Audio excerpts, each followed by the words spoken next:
Welcome, and thank you for joining me. I'm Gerry Oginski, a New York Medical Malpractice and personal injury trial lawyer practicing law here in the state of New York.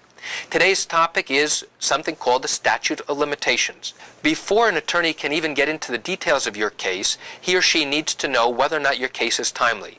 In New York, there are specific time limits in which you have to bring a lawsuit for medical negligence or medical carelessness. And the general rule of thumb is that for a private doctor or a private physician, you have only 2.5 years from the date of the malpractice in which to bring a lawsuit for an adult. Now, that's the general rule of thumb.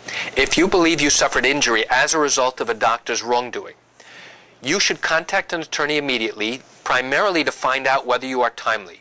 If your case is not timely, there is nothing I or any other experienced malpractice attorney is going to be able to do to help you. Now, with the general rule of thumb as to the time limit to bring a lawsuit for medical malpractice, you must know that there are at least 5, maybe even 6 exceptions where the time limit is shorter.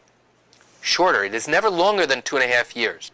And that is why it is so important for you to contact an attorney to determine whether your particular case is timely or not.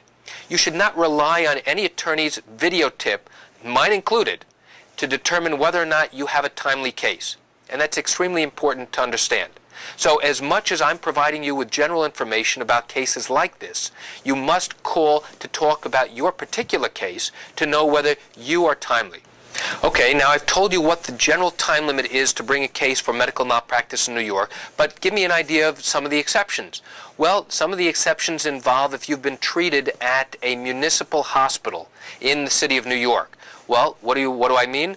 Well, whether you treated at Bellevue Hospital, Jacobi Hospital, Queens General Hospital, Elmhurst Hospital, those are all municipal hospitals owned by an entity called the New York City Health and Hospitals Corporation. If you believe you suffered injury as a result of carelessness at any one of those municipal hospitals, then you have a much shorter time period in which to file a claim, and then a short time period in which to file a lawsuit. So the timing is much different and much more restrictive. You have much less time than in a case against a private doctor or a private hospital. And there are other exceptions involving children. Children typically have a longer period of time to file suit, as well as cases involving injuries at birth. And again, in order to know specifically whether or not you're timely, you must call an experienced medical malpractice attorney. Call me, pick up the phone, and I'll be able to tell you whether or not I think your case is timely. And that's it for today's video tip. I want to thank you for joining me. I'm Gerry Oginski. Have a great day.